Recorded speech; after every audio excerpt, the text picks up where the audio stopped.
Do the right thing and hand that farm over. My brother Kevin's voice came through the phone dry and completely hollow. He did not bother to ask how my left knee was holding up the same knee that an IED shrapnel tore to shreds in Yemen. My name is Amy. I am a Navy captain. For 12 years, I have bled on foreign soil to protect this country, only to find out that the most cowardly enemy I would ever face shares my own blood. He, along with my biological parents, just filed a lawsuit to steal the only thing my late grandfather left me, charging me with intentional family abandonment. If you have ever had your blood relatives turn their backs on you and bleed you dry out of pure greed, tell me where you are listening from, what time it is. Drop the word justice in the comments and hit subscribe. Stick around because you are going to want to see exactly how I used a single receipt to rip off their hypocritical masks right in the middle of a courtroom. 9 months. That was how long I'd been breathing in sand diesel fumes and the metallic stench of gray warships. Now I sat hunched over a cracked yellow vinyl booth inside a Waffle House tucked right behind Interstate 264. My left knee throbbed, a steady sickening pulse burying itself deep in the bone. It was a permanent souvenir from a dirt road in Yemen. The air inside the diner was thick. It smelled like burnt coffee and heavy bleach. Behind the counter, bacon fat popped and hissed on a flat-top griddle. The sticky, sickeningly sweet scent of maple syrup hung in the exhaust fans. It was chaotic. It was loud. It smelled exactly like America. I ordered a peanut butter waffle and a black coffee. Grandpa Arthur's order. It was a stupid little ritual, a quiet anchor. I just wanted 1 hour of peace to wash off the combat dust. 1 hour where nobody was screaming for a medic, where I did not have to scan the tree line for snipers. My body felt like lead drained down to the marrow. I stared at the dark liquid in my heavy ceramic mug. A waitress with tired eyes and a grease-stained apron stepped up holding a glass coffee pot. More coffee, Han. Before I could even nod, my phone buzzed against the sticky Formica table, a harsh, rattling vibration.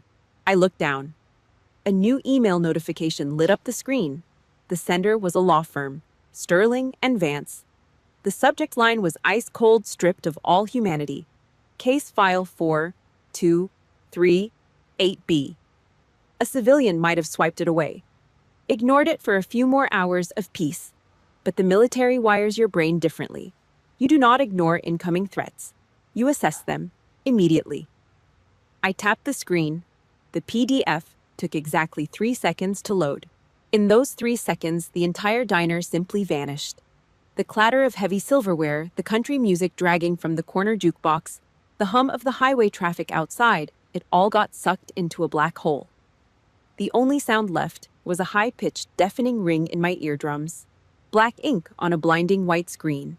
2 names dug into my retinas like jagged glass. Plaintiffs Richard and Martha Watts. Defendant Captain Amy Watts. I did not blink. My lungs stopped pulling in oxygen. My eyes tracked down the page, scanning the legal jargon. It was dry, clinical, lethal. Petition for partition of property due to negligence and intentional abandonment. Abandonment.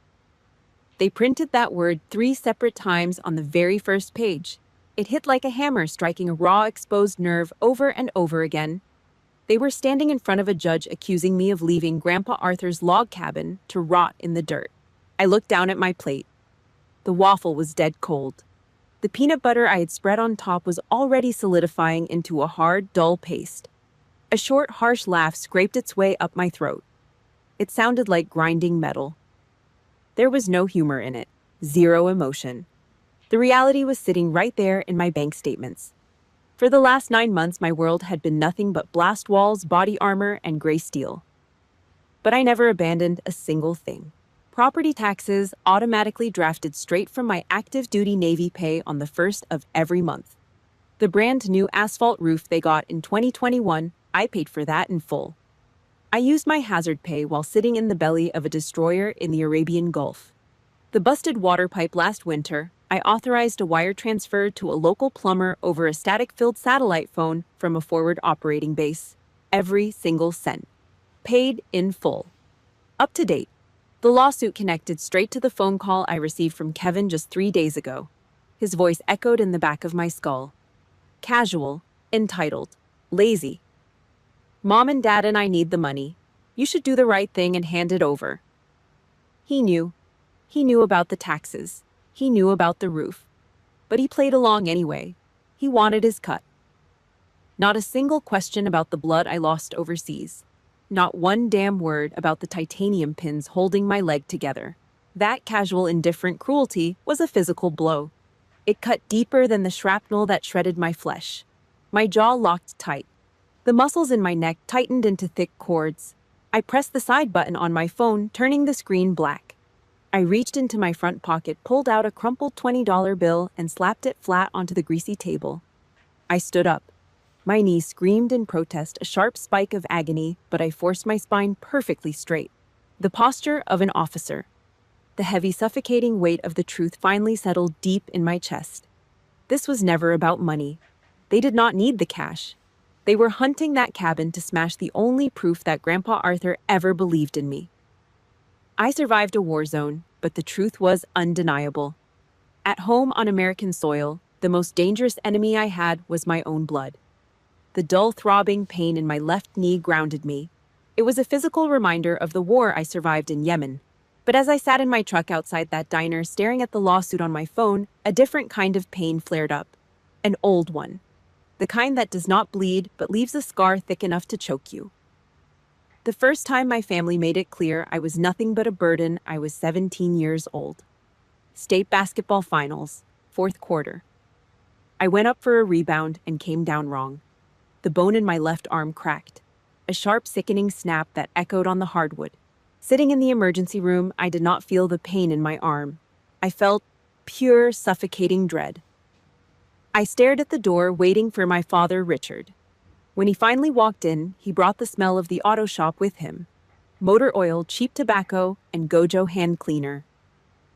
The harsh, fluorescent lights buzzed above us. He looked at the heavy white plaster cast covering my arm. There was no pity in his eyes. There was only disgust.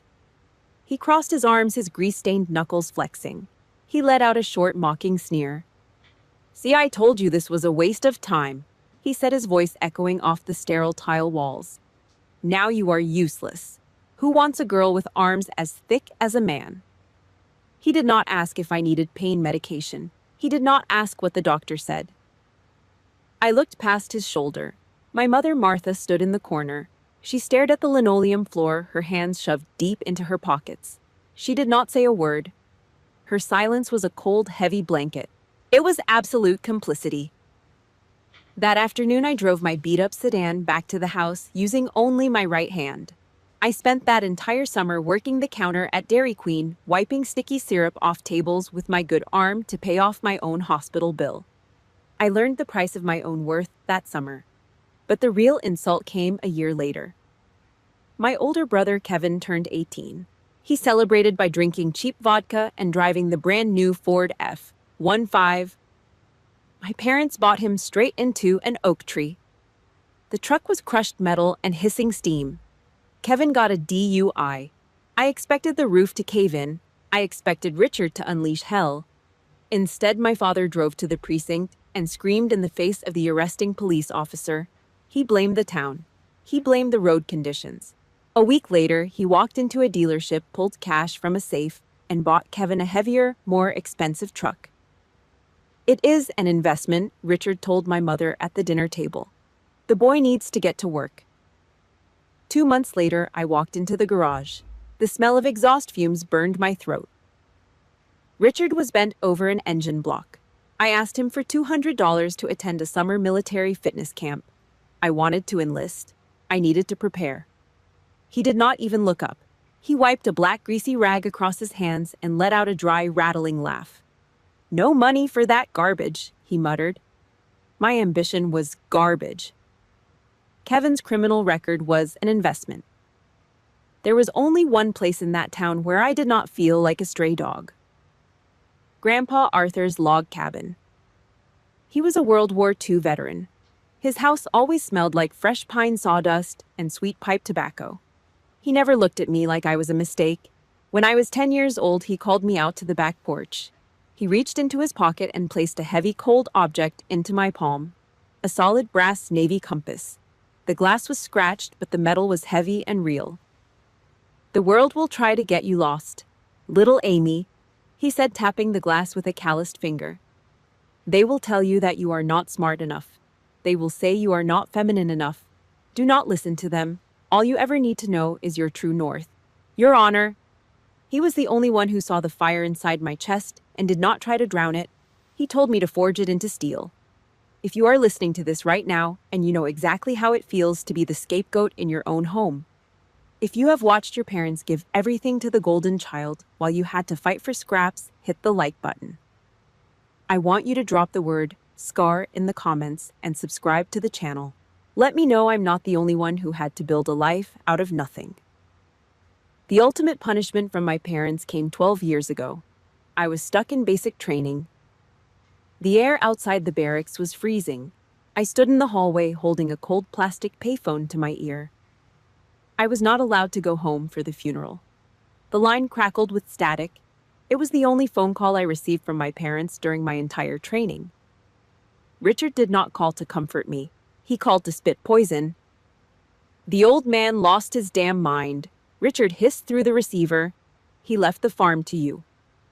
They did not see the inheritance as a grandfather's final act of love. They saw it as an insult to the family name. For 12 years, I paid the taxes. I fixed the roof.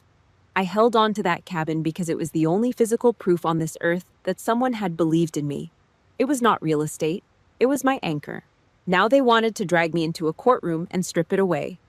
They wanted to force a judge to declare me a negligent daughter. They wanted to rewrite history. I sat in my truck in the Waffle House parking lot, my knuckles turning white around the steering wheel. I looked down at the brass compass sitting in my center console. If they wanted a war over Grandpa Arthur's legacy, they picked the wrong soldier. I shifted the truck into drive, my tires tearing up the gravel as I pulled onto the highway. 3 days before the hearing. I sat on the edge of a cheap mattress in my Norfolk apartment. The laptop screen cast a dead blue light across the cramped room. Another email from Sterling and Vance, subject settlement offer. I felt a cold, hard knot pull tight in the back of my throat. I clicked it open. It was not an offer. It was an ultimatum wrapped in slick, polite legal garbage. It was a weapon designed to break my spine before I ever stepped foot inside a courtroom. Ms. Watts agrees to relinquish all rights and claims to the property located at Ms. Watts, not Captain Watts, not their daughter. I was already cut out of the family tree, just a defendant. I kept reading. In exchange, Mr. and Mrs. Watts will agree to drop all claims of financial damages resulting from her gross irresponsibility. Irresponsibility. My blood started pounding, a heavy rhythmic thud against my temples.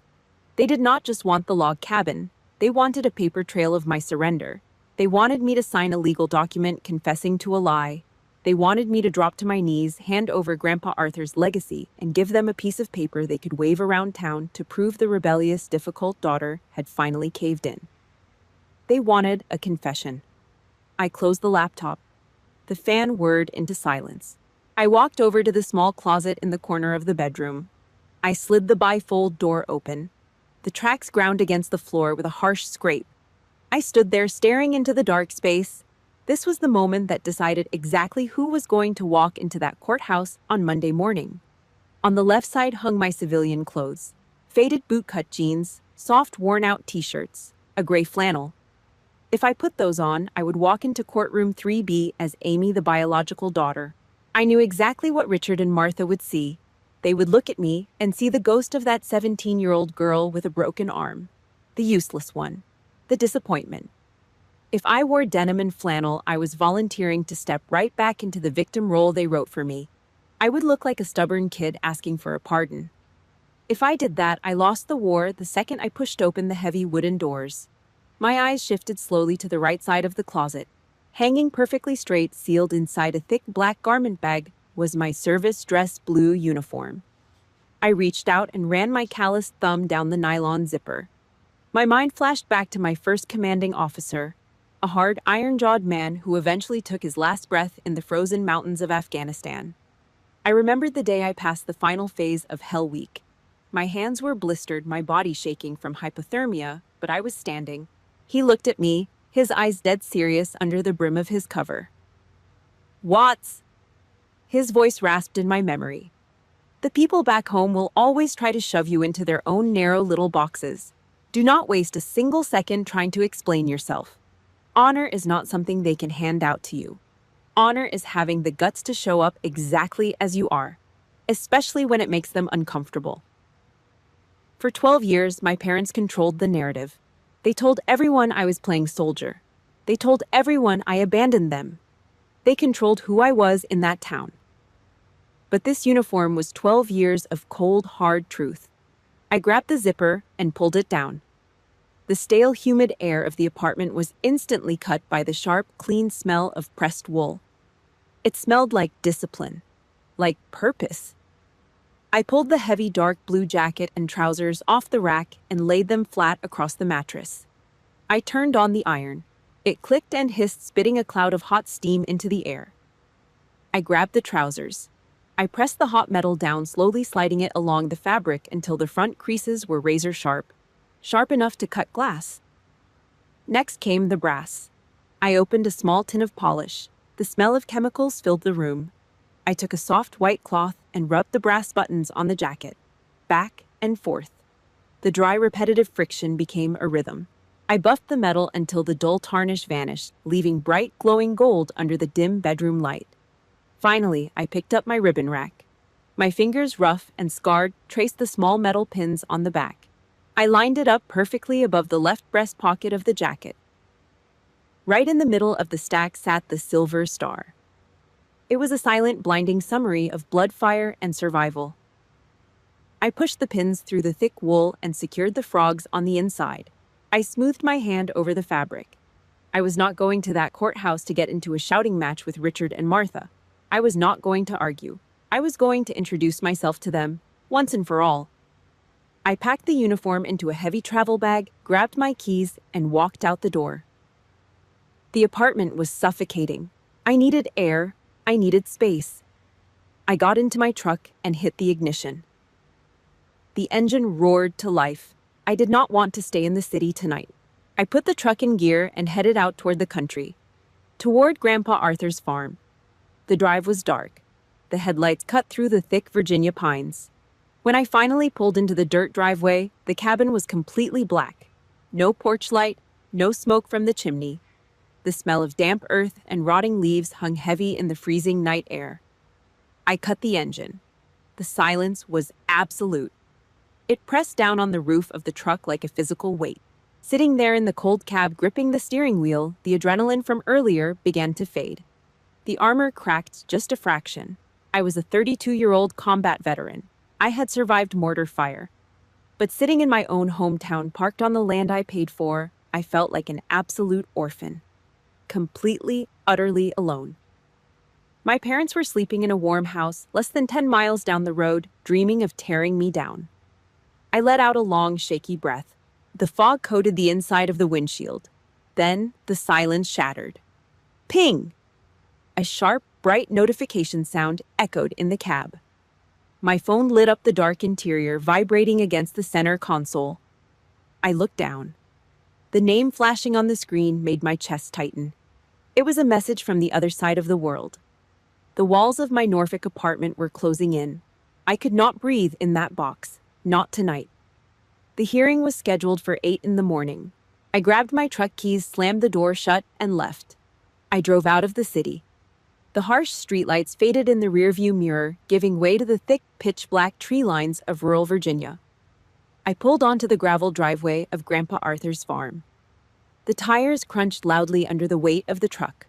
I cut the engine and left the headlights off. The log cabin stood in complete darkness.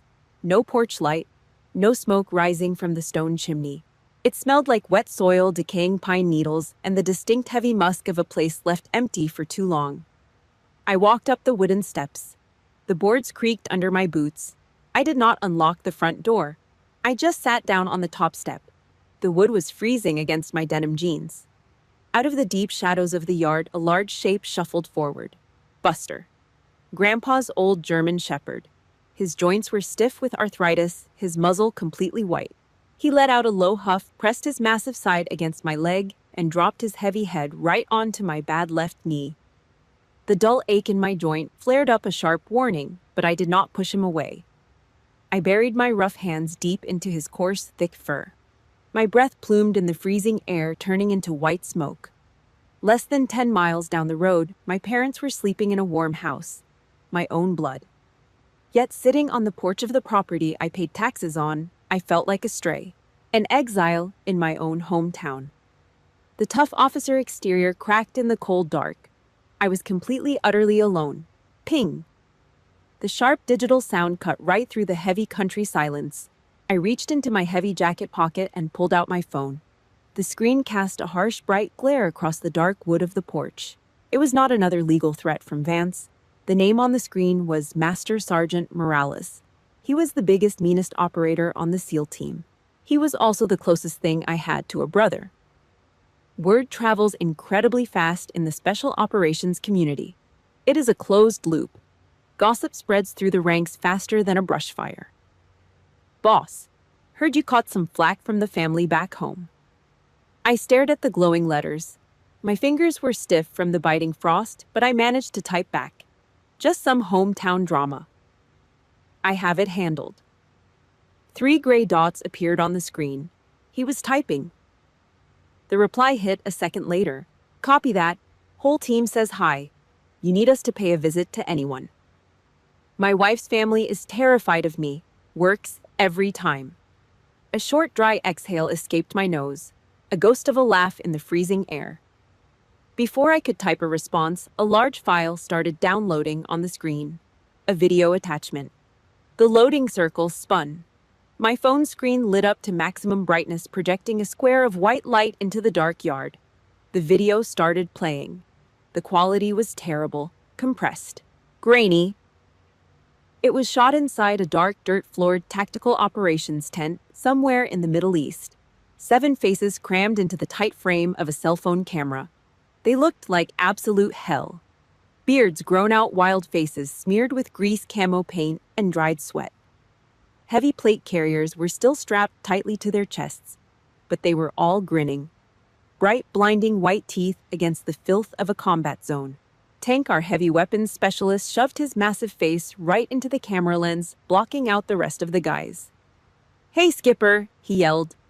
His voice was competing with the low, constant rumble of a diesel generator in the background. "Do not let those local bastards push you around. You are the meanest woman we know." Someone shoved Tank hard out of the way. It was Doc Miller, a skinny kid from Texas with a faded medic cross on his shoulder. He looked exhausted. Deep, dark bags hung under his eyes, but he pointed a dirt-caked finger right at the lens. "Captain, if you need a character witness, you just say the word. I will tell that judge about the time you dragged my ass out of that." The screen froze. A jagged line of dead pixels tore across Doc Miller's face. The audio let out a harsh, electronic screech. Then the video died completely. The satellite bandwidth out there was expensive, heavily restricted, and fragile. The screen went pitch black. The heavy silence of the Virginia farm crashed back down around me. The light from the phone faded out. I sat completely still in the dark. A sudden hot streak cut a line straight down my freezing cheek. A single drop of salt water. I did not wipe it away. For 12 long years, Richard and Martha had not picked up a phone to see if I was dead or alive. They did not care if I came home in a flag-draped box. But these men stuck in a hostile combat zone, physically exhausted, sleeping on dirt floors, had pooled their highly restricted satellite time to send a stupid 30-second video just to have my back. The contrast hit me right in the gut. It was a physical blow, hollow and sharp at the same time, but it gave me air to breathe. It snapped my spine straight. Family is not determined by blood. Blood just means you share a genetic code. It is an accident of biology. Family are the people willing to bleed for you, the people who step into the line of fire when everyone else runs for cover. I took a deep, freezing breath. The sharp, cold air filled my lungs, clearing the last bit of doubt from my head. I locked my phone and slid it back into my pocket. The fear was gone. The isolation was burned away. I looked down and patted the dog's heavy head. "Let's go, boy," I whispered to the empty yard. Tomorrow is a long day. Courtroom 3B smelled like old paper industrial floor wax and the sour sweat of nervous people. I pushed the heavy double doors open. The brass hinges groaned. The low buzzing murmur of the gallery died the second I stepped inside. My service-dress blue uniform was a black hole in that drab, suffocating room. It sucked the light right out of the air. The heavy wool was pressed razor-sharp. The thick gold braid on my sleeves and the brass buttons caught the overhead fluorescent lights, glowing like fire. I walked down the center aisle, heel, toe, a steady rhythmic click on the hardwood floor. I did not look left. I did not look right. I kept my eyes locked on the wooden bench at the front of the room. Richard and Martha sat at the plaintiff's table. Richard was shoved into a cheap gray suit he probably bought a decade ago for a funeral. The fabric stretched tight across his shoulders. The collar dug brutally into his thick neck. He crossed his arms, leaning back, a heavy, contemptuous sneer plastered across his face. Martha sat right next to him. She was busy smoothing out the wrinkles in a faded Sunday floral dress. As I walked past their table, she leaned over to Richard. "Ridiculous," she whispered. Her voice was sharp, calculated, and just loud enough to make sure I heard it. "Always putting on a show. She looks like a clown." I did not flinch. I did not break my stride. I pulled out the chair at the empty defense table, sat down, and locked my spine. Back perfectly straight, shoulders squared, hands resting flat on the table. Waiting. Lawyer Vance stood up. He wore a tailored navy suit, a silk tie, and an expensive watch that flashed when he moved. He buttoned his jacket with a slow, arrogant swagger and walked toward the center of the floor. "Your Honor," Vance began. His voice was slick, coated in a thick layer of fake sympathy. "Captain Amy Watts chose to abandon her family." He paced slowly in front of the judge's bench, shaking his head as if he were truly heartbroken by the situation. "She pursued a violent, transient lifestyle. She alienated herself from the basic moral duties of a daughter. She willfully and deliberately left her grandfather's property to rot, causing my clients immense emotional and financial suffering." He threw words like alienated and abandonment into the air like rocks wrapped in velvet. It was a calculated, polished performance designed to paint me as a reckless rogue.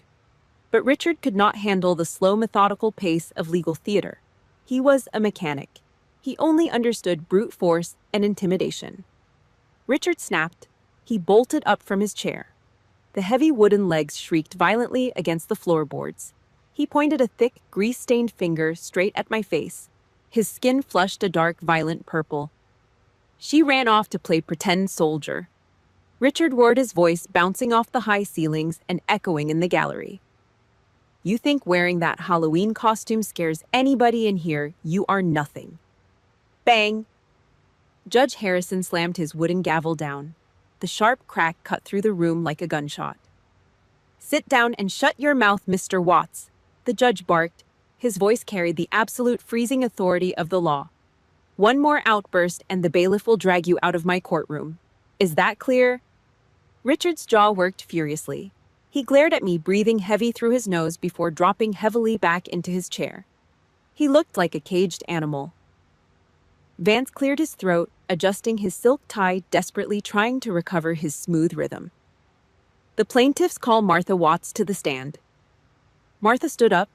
She walked up to the wooden witness box with slow, dragging steps. She hunched her shoulders, completely adopting the physical posture of a broken, grieving mother. The second she sat down in the leather chair, she reached into her cheap purse and pulled out a tissue. It was already perfectly folded, ready for the act. The industrial tears started flowing right on cue. "The military made her cold," Martha whimpered into the microphone. She dabbed the corners of her eyes carefully, making sure not to smudge her makeup. "She is cold-blooded. That girl sitting over there, she is not my daughter anymore. She is a total stranger." The lies poured out of her mouth, smooth and heavily rehearsed. Vance fed her the lines, walking her step by step through a script designed to manipulate the room. It was textbook Darvo. Deny the abuse, attack the victim, and reverse the roles of victim and offender. "Mrs. Watts?" Vance asked softly, leaning on the wooden railing of the witness box, his voice dripping with faux concern. Did your daughter show any care for her family over the last few years? Martha looked up at the ceiling. She took a deep, shaky breath, executing maximum fake agony. Then she looked directly at the judge and dropped the ultimate dagger. No, she said, her voice cracking perfectly. When her father caught pneumonia last March, he was so sick. His lungs were filling with fluid. We thought he was going to die. She did not bother to call, not one single time. She just left us in that bed. She left us to die. A heavy, suffocating silence fell over the courtroom. People in the back rows shifted uncomfortably in their seats, whispering. It was a public execution of honor. She took a medical issue and twisted it into a weapon to assassinate my character right in front of a judge, the bailiff, and the gallery. Sitting at the defense table, I did not move a single muscle. My back remained as stiff as a ruler. I did not glare at her. I did not shake my head in denial. I kept my breathing slow and even. In the SEAL teams, you learn to endure extreme sensory overload. You learn to survive chaotic, hostile environments by building an ice-cold wall inside your own skull. Observe, analyze, do not react. Emotion is a fatal liability in a firefight. Anger makes you stupid. I blocked out my mother's fake theatrical sobbing. I imagined the dirt-caked, stupid smile on Tank's face from the video last night. I closed my right hand into a loose fist, feeling the phantom weight of Grandpa Arthur's heavy brass compass resting securely in my palm. Vance walked back to his table. He looked up at the judge, a smug, self-satisfied smile creeping onto his face. He thought he had just won the lottery. The plaintiffs rest their case, Your Honor. Vance sat down next to Richard. They exchanged a quick, victorious look. They thought they had buried me. They thought their smear campaign was flawless. They had just fired all their blanks. Judge Harrison took off his reading glasses. He looked over the heavy wooden bench, his sharp eyes fixing directly on my uniform. Does the defendant have a response? The judge asked. The room was dead quiet. You could hear the ticking of the wall clock. I placed my hands flat on the wooden armrests. I pushed back. The heavy chair scraped loudly against the floor. I stood up. It was time to load live rounds. The heavy silence in courtroom 3B was thick enough to choke on. Judge Harrison leaned back in his high leather chair. He took off his wire-rimmed reading glasses, pulling a handkerchief from his robe to slowly wipe the lenses. He did not look at the plaintiffs. He looked directly at me. Does the defendant have a response? His deep voice echoed against the wood-paneled walls. You do not have counsel present. I placed my hands flat on the wooden armrests of my chair. I pushed back. The heavy wooden legs dragged across the polished floor with a harsh, grating screech. It was the only sound in the room. I stood up to my full height. I squared my shoulders, feeling the rigid structure of the service dress blue uniform, keeping my posture perfectly locked. I do not need a lawyer, Your Honor, I said. My voice was dead calm, crystal clear. It was the exact same tone I used over the radio when calling in a medevac under heavy mortar fire. Zero panic, pure authority. But first, let the record reflect my actual title. I continued, my eyes cutting briefly toward my father. My name is Captain Amy Watts. I do not play pretend, I serve. Richard's face twitched. He opened his mouth, but the bailiff took half a step forward, resting a hand near his duty belt. Richard snapped his mouth shut. I looked down at the defense table. Sitting right in front of me was a thick, heavy manila folder. I picked it up. I walked the 5 paces across the center aisle toward the court clerk's desk. I raised the folder a few inches and dropped it. Thud. The sound of an inch of compressed paper slamming against solid oak was a physical blow to the room. It was sharp, final. I am submitting this into evidence, I said, my voice projecting clearly to the judge.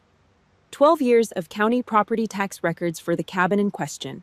Every single cent deducted automatically from my active duty Navy pay. Never missed a month.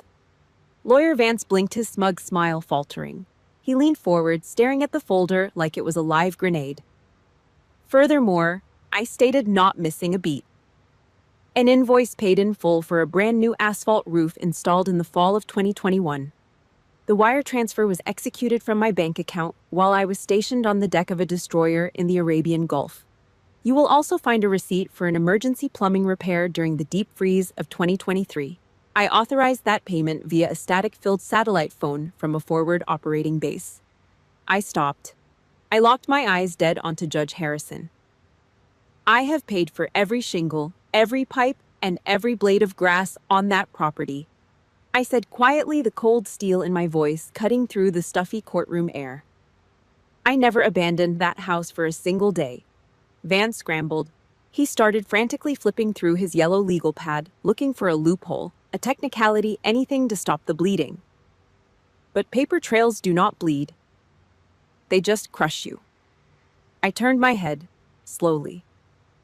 My gaze tracked across the room and landed directly on the witness box. Martha physically shrank back against the leather chair. Her knuckles turned white where she gripped the wooden railing. The fake theatrical tears had completely dried up. My mother is right about one thing, I said. My voice dropped, all volume turning completely sterile. It was the voice of a surgeon making an incision. Last March, my father contracted severe pneumonia. Martha's chin lifted just a fraction of an inch. A tiny, pathetic flash of triumph crossed her face. For a split second, she thought I was cracking. She thought I was finally going to confess and give them the public apology they craved. I ripped that hope right out of her chest. At that exact time, I said, spacing my words out so everyone in the gallery could hear every single syllable. I was a patient at Landstuhl Regional Medical Center in Germany. I was recovering from emergency reconstructive surgery after an IED shredded my left knee on a dirt road. The courtroom let out a collective, audible gasp. I continued stepping one pace closer to the witness box. I dialed this town from my hospital bed, heavily medicated, just to check on him. She did not pick up. I tilted my head, studying the woman who gave birth to me like she was a stranger on the street. Perhaps because she deliberately chose to ignore the international area code. The blood instantly drained from Martha's face. She turned the color of wet ash. The grieving, victimized mother mask shattered into a million jagged pieces, leaving behind the wide-eyed, suffocating terror of a liar caught dead to rights. Her mouth opened, but no sound came out. She looked at Vance for help, but the lawyer was staring down at his desk. His face flushed red. If you have ever had to deal with a toxic family member who lies through their teeth and you know the absolute satisfaction of keeping the receipts to prove them wrong, do me a favor. Hit the like button, drop the word receipts in the comments right now, and subscribe to the channel. Let me know I am not the only one who had to bring hard proof to a family fight. I turned my back to my mother, dismissing her completely. I faced the bench. They are not suing me for a log cabin, Your Honor, I said. My voice was low, carrying the heavy weight of 12 years of isolation. They do not need the money. They are suing me because my very existence is a constant physical reminder of their own cowardice. The truth is, they abandoned me. I gave Judge Harrison a crisp, sharp nod. I turned on my heel. I walked back to the defense table. I pulled my chair out and sat down, crossing my hands on the table. The entire courtroom was dead silent. You could hear the hum of the air conditioning vents.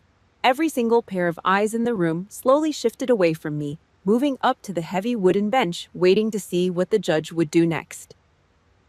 I sat back down. The heavy oak chair barely made a sound as I settled my weight into it. The silence that followed was not empty. It was pressurized, thick and volatile. You could feel the air being sucked out of the room. Up on the bench, Judge Harrison did not say a word. He leaned back against the high leather backing of his chair. He reached up slowly, hooking his fingers behind his ears, and pulled his wire-rimmed reading glasses off his face. He reached into the breast pocket of his black robe. He pulled out a folded white handkerchief. Swish, swish. The dry friction of the cotton cloth rubbing against the glass lenses echoed in the dead quiet room. It was a slow, incredibly deliberate action. The kind of physical stall a man uses to keep his own rising rage in check. At the plaintiff's table, Vance shifted his weight. He looked at Richard. Richard looked at Martha. Panic was starting to set in. They had walked into this building expecting a slaughter. They wanted a screaming match. They wanted me to break down, cry, or throw a punch so they could point their fingers and call me unstable. Instead, they hit a solid brick wall of bank records and absolute sterile truth. Judge Harrison finally slid the glasses back onto the bridge of his nose. He folded the handkerchief, tucked it away, and locked his eyes on me. He did not look at my face. His sharp, hawk-like gaze dropped straight down to the left breast pocket of my service dress blue jacket. "Captain," the judge said. His voice was a deep, gravelly baritone. It rolled across the wooden pews like low thunder. "The third ribbon down on your rack." He paused, his eyes narrowing slightly behind the glass. "That is the Silver Star. Am I correct?" The question hit me completely off guard. The military training held my posture rigid, but my throat suddenly felt tight. I swallowed hard, the dry click audible in my own ears. "Yes, Your Honor," I replied, keeping my voice perfectly level. From across the aisle, a low, ugly scoff broke the tension. "What the hell is a Silver Star?" Richard muttered. He crossed his thick, grease-stained arms, sneering at the judge. "Another participation trophy." Judge Harrison ignored him completely. He did not even turn his head. He treated Richard like dirt on the bottom of a boot. The judge leaned forward, resting his forearms heavily on the edge of the high bench. He locked his entire focus onto me. "Pardon my memory, Captain." Judge Harrison said, his voice dropping an octave, carrying the heavy, undeniable weight of total authority. "But are you the same Amy Watts who led the extraction of 43 American civilians out of a hostile zone in Yemen back in 2019? The officer who took a round to the leg while pulling a State Department employee into the back of a Black Hawk?" The air in courtroom 3B instantly turned into solid ice. Nobody breathed. The bailiff standing near the door stopped chewing his gum. I cut my eyes to the right. Martha's jaw had completely unhinged. Her mouth hung open, exposing the cheap lipstick bleeding into the cracks of her lips. Richard was physically paralyzed. The violent, angry red flush that always covered his face when he was challenged had completely vanished. It drained out of his neck and cheeks in less than a second, leaving behind a sickening pasty gray. Total shock. They did not know. 12 years of holidays, birthdays, and Sunday dinners. They never knew I took a bullet pulling Americans out of a dirt floor hellhole. They never knew because they never bothered to pick up a phone and ask.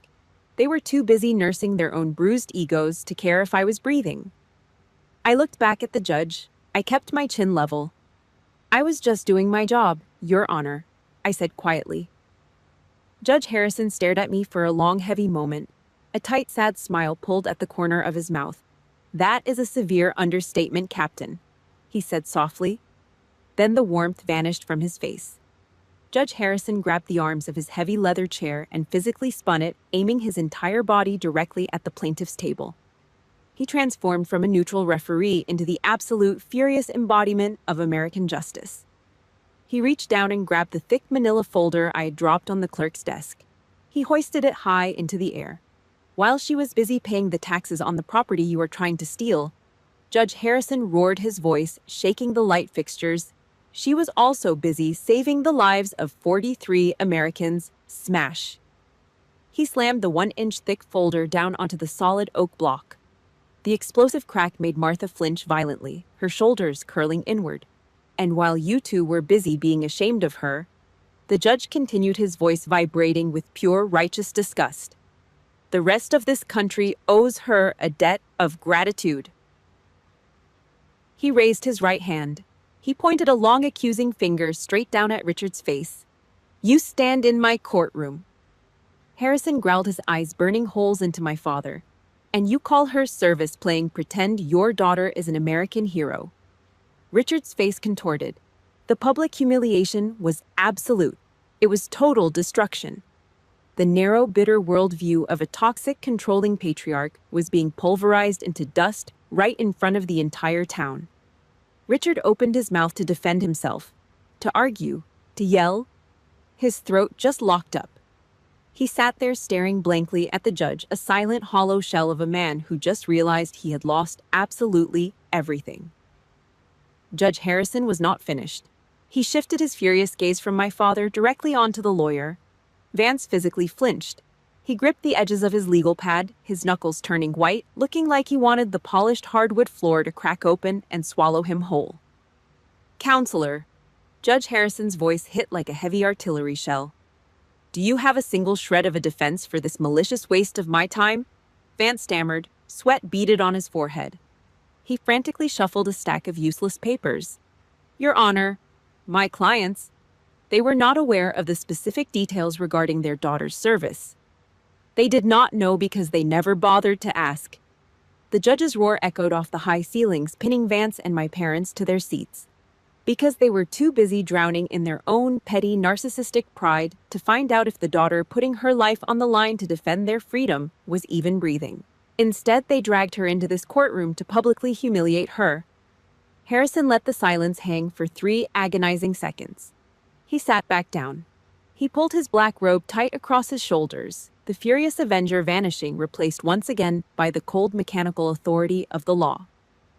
There is zero evidence of property abandonment, Harrison stated flatly. This case is dismissed. He reached for the heavy wooden gavel resting on the sound block. The movement was slow, deliberate, absolute. Crack! The gavel slammed down like a thunderclap. Furthermore, Harrison continued, his voice dropping into a dangerous, icy register. I find this lawsuit to be entirely frivolous, malicious. It is textbook harassment. The court orders the plaintiffs to pay the defendants' legal fees and all associated court costs in full. He looked past the wreckage of the plaintiff's table. He looked at me. The hard, furious steel in his eyes softened just a fraction. Thank you for your service, Captain. Judge Harrison stood up and walked through the heavy wooden door behind the bench.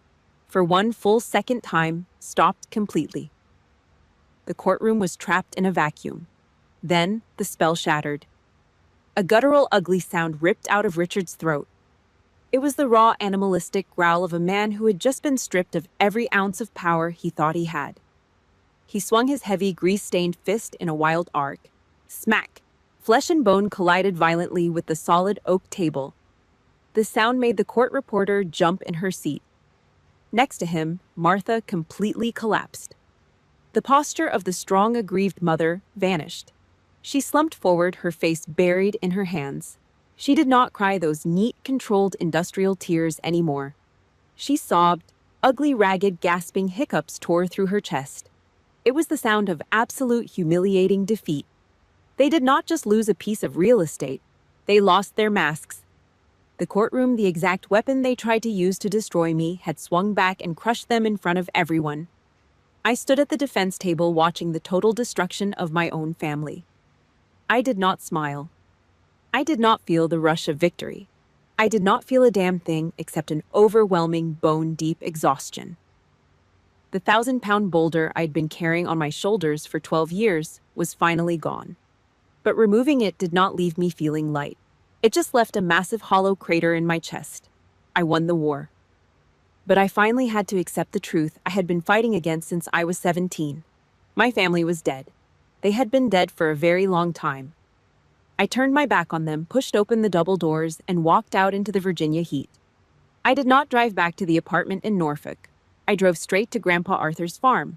I did not bother changing out of my service dress blue uniform. I walked around to the back porch, sat down hard on the top step, and buried my face deep into Buster's thick, coarse fur. The old dog leaned his heavy weight against me, letting out a low rumble in his chest.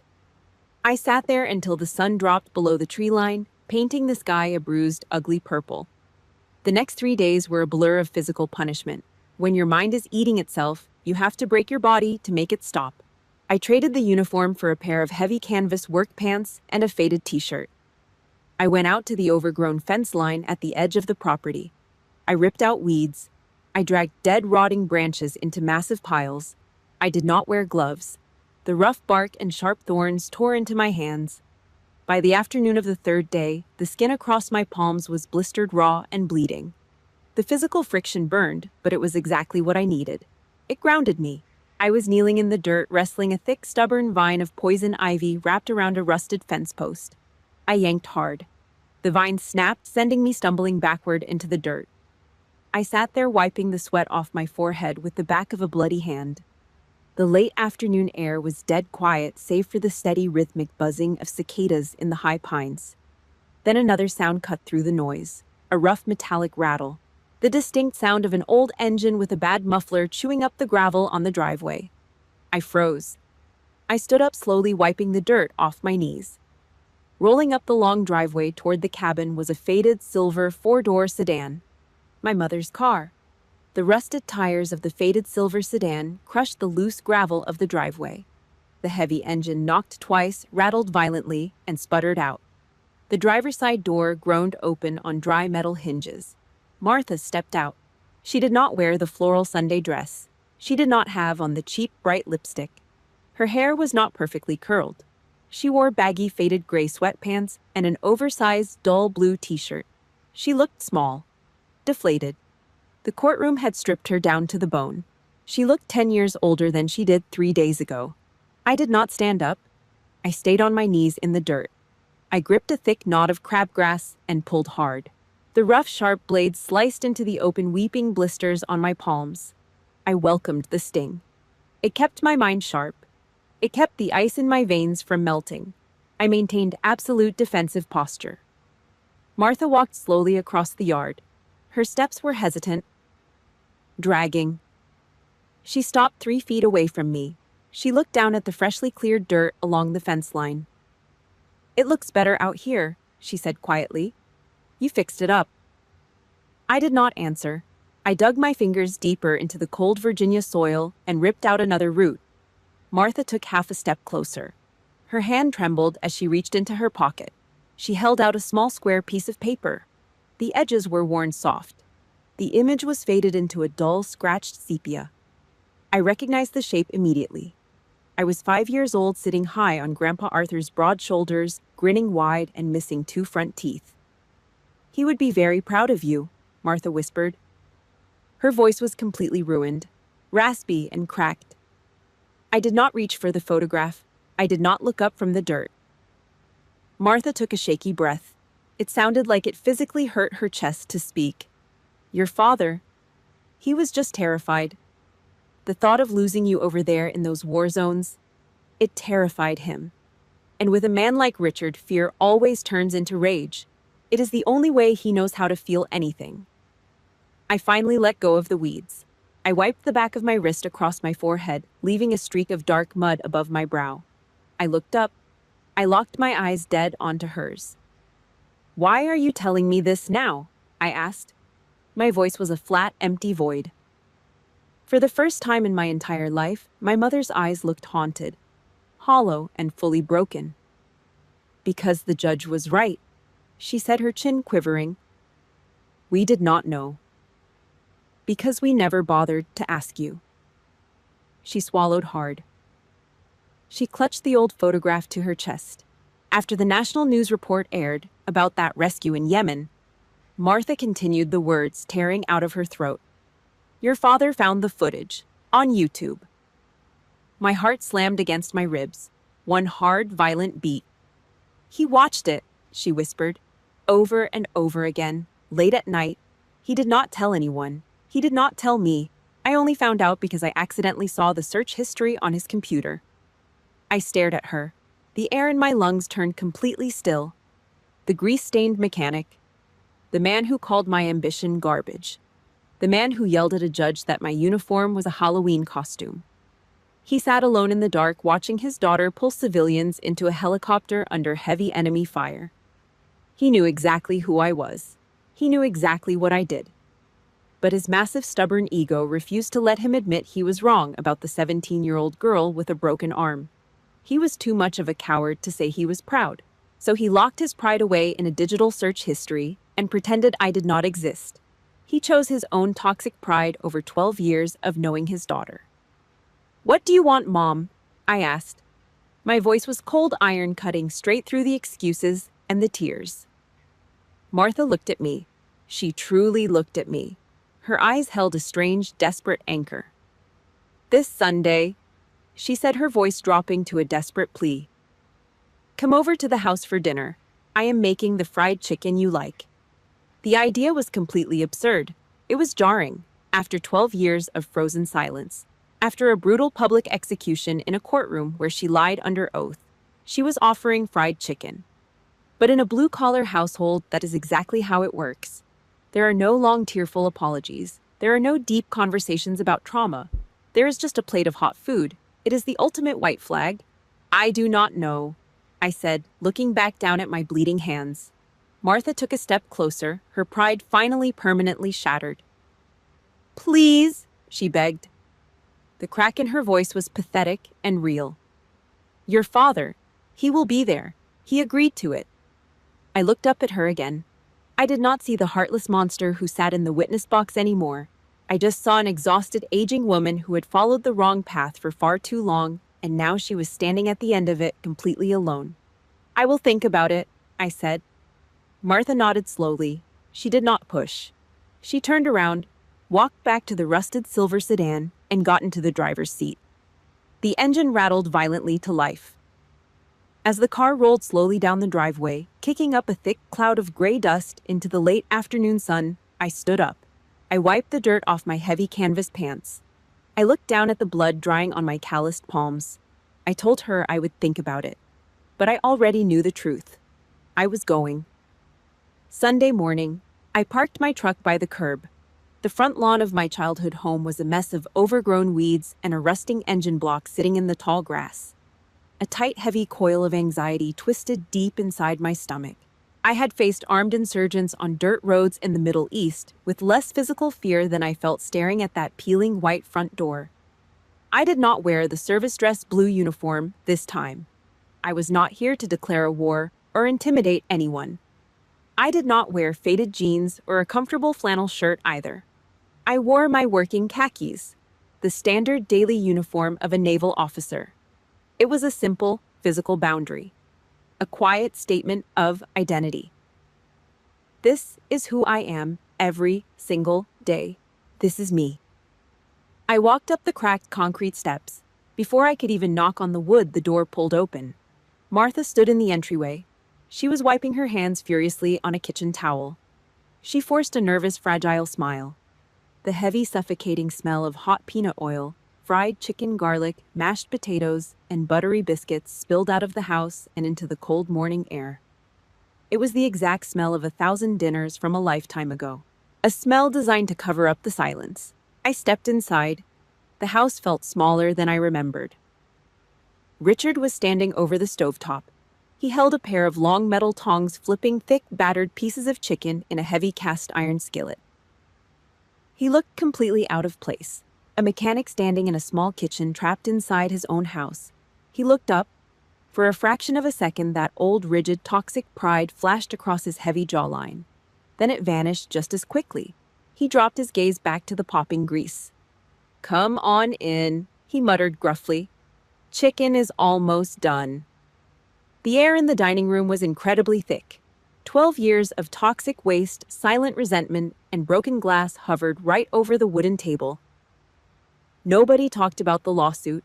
Nobody talked about the courtroom, the lies, or the judge. We sat down in absolute silence. The only sound in the entire house was the sharp metallic scrape of forks hitting porcelain plates and the clinking of ice cubes in tall glasses of sweet tea. It was a silent, unwritten ceasefire signed over a plate of mashed potatoes. After 40 minutes of mechanical chewing, I stood up and started gathering the empty plates. Richard stood up from the head of the table. He wiped his mouth with a paper napkin, crumpled it into a ball, and threw it down on his plate. "Amy," he said. His voice was rough, scraping his throat. "Step out onto the back porch for a minute." Martha froze. She stood dead still by the kitchen sink, her hands dripping with soapy water. Her eyes widened with sudden panic. She stared at the two of us walking out the back door, absolutely terrified the war was about to start all over again. We stood under the dim yellow glow of the back porch light. The evening air was cutting cold against my skin. A low, steady hum of cicadas buzzed from the tall grass near the wooden fence. Richard leaned against the wooden railing. He stared out into the dark yard, refusing to make eye contact. We stood in that heavy silence for a long time. "You did good," Richard mumbled. He kept his eyes locked on the dirt. "In the courtroom, I mean." I kept my posture straight. I did not soften my tone. "I just told the truth." He grunted. It was a low, rough sound deep in his chest. He reached his thick, scarred hand into the pocket of his faded, oil-stained jeans. He pulled out a small, heavy object. It was not the brass compass Grandpa Arthur gave me when I was 10 years old. This was a different one. The brass was dull, heavy, and heavily oxidized from decades of use. It was Grandpa Arthur's personal military compass. the exact one Richard had hoarded in his own personal safe the day the old man died. "He left this for me," Richard said, his voice cracked thick with decades of swallowed pride and stubborn fear. He stepped forward and shoved the cold, heavy metal block directly into my palm. "But you deserve it a hell of a lot more than I do." He did not say the words, "I am sorry." A man like him would take those exact words to his grave. But handing over that piece of brass was the absolute surrender of his toxic masculinity. It was the highest form of recognition he was physically capable of giving. His heavy, grease-stained hand hovered in the air for a second before dropping awkwardly onto my shoulder. "Do not stay away so long next time," he muttered. He turned around and walked back inside the house, letting the screen door slam shut behind him. The war was finally over. During my next period of military leave, Kevin and Richard drove out to the log cabin. Nobody brought up the past. Nobody apologized for the lawsuit. We just stood side by side in the dead silence, holding heavy paintbrushes, putting a fresh coat of sealant on the exterior logs of the farm. That night, I sat alone on the front steps of the cabin. The yard was pitch black. I held Grandpa Arthur's personal compass in my left hand. I picked up a steel knife with my right. I pressed the sharp tip into the dull brass right beneath my grandfather's engraved initials. The metal scraped loudly in the quiet night. I slowly carved a new legacy into the brass.